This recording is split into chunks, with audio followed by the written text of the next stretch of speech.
I'm Stacy Gordon. Welcome to That's My Jam.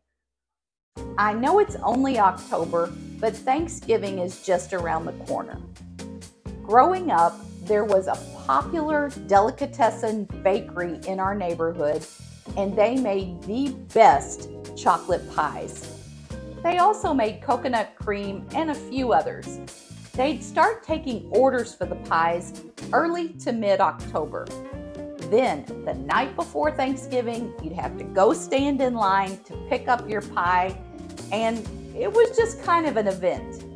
Several years ago, my friend Beth gave me a recipe for a pie that rivals the one from back in those childhood days.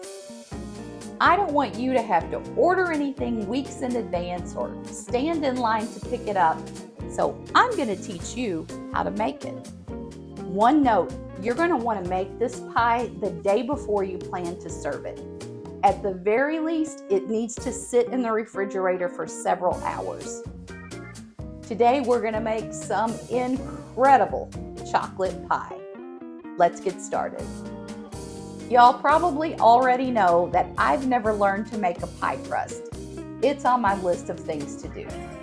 In the meantime, I've got a ready-made pie crust. I'm going to put this in the oven just long enough to get it lightly golden. Once your crust is prepared, you need to make sure your oven is set to 350 degrees. I'm going to be making this pie today on the stovetop. You'll need a deep skillet. Next, we're going to mix all of our dry ingredients. 1 cup sugar, 3 tablespoons self-rising flour, and 3 tablespoons cocoa powder. It's so important to thoroughly blend these dry ingredients. This is going to keep you from having any little clumps of flour or cocoa in the pie. I use my slotted spoon. That just seems to be the best way to make sure everything is well blended. Once that's done, we'll add all of those dry ingredients to our deep skillet. Since Thanksgiving makes me think of my mom, I'm going to use her old vintage measuring cup that I found at her house recently. Looks slightly different from measuring cups that you purchase today. Next, I'll add 1 cup milk to my dry mixture, and I want to get this on some medium heat. I'll give this a gentle stir to get it started.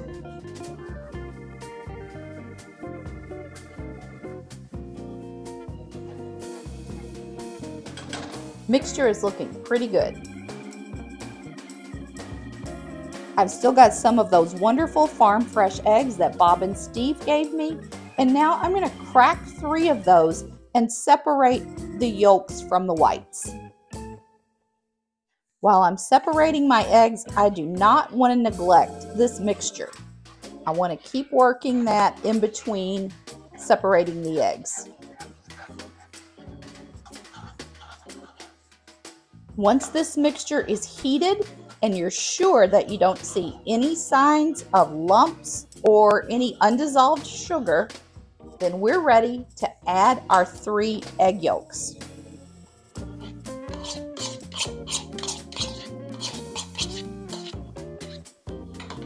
You want to start working on incorporating those egg yolks immediately. That's another reason that you only want to have this mixture on a medium heat. Nobody's going to want clumps of cooked egg in their chocolate pie. We want those to blend right in.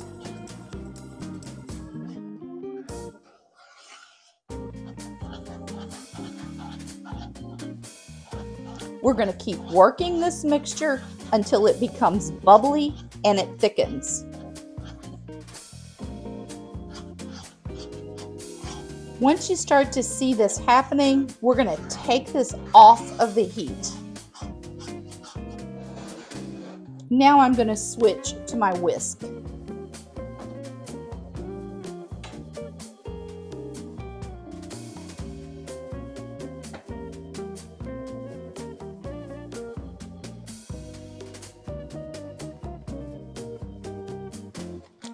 With this now off the heat, we're going to add 1 stick butter.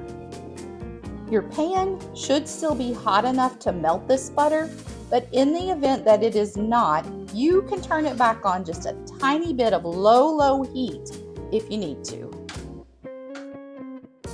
While I'm working on that, I'm also going to add about a teaspoon vanilla extract.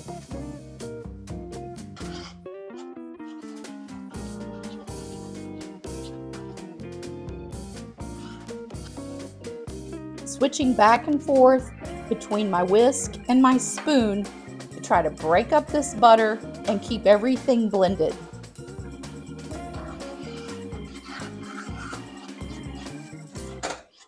This is what we're striving for.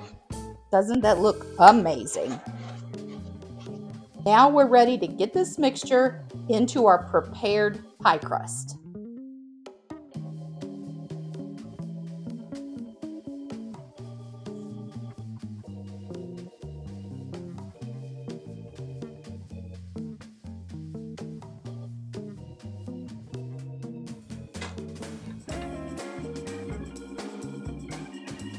Absolute perfection. Now I'm going to set this aside and let it start cooling down a little bit, and we'll make our meringue. If you're enjoying today's video, now's the perfect time to go tap the like button. And if you haven't already, please consider subscribing to my channel. I'll put the whisk attachment on the KitchenAid mixer. I'll add my 3 egg whites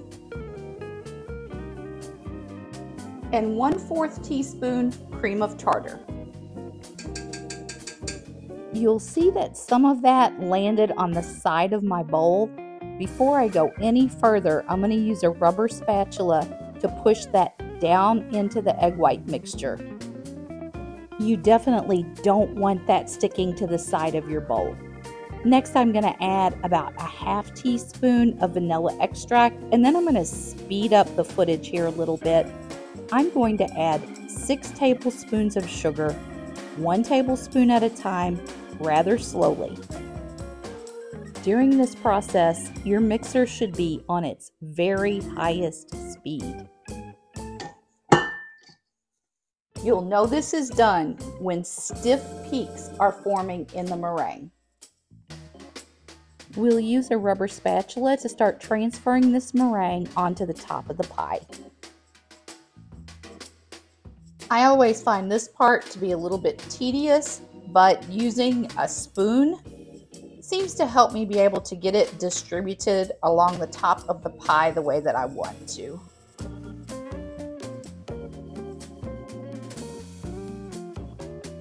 Once we get it on there, I'm just going to start to pat it with the back side of the spoon just to get some pretty peaks. And now I'm going to add a few chocolate sprinkles because I'm fancy like that. This pie is ready to go into the oven for roughly 12 minutes.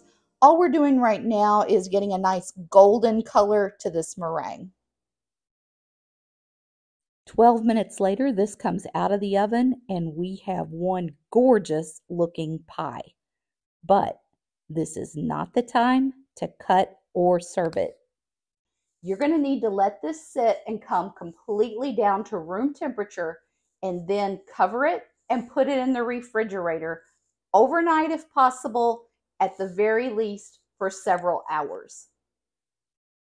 This is one of my all-time favorite pies. We love to serve this at Thanksgiving or really any time of year. And the best part, no waiting in line.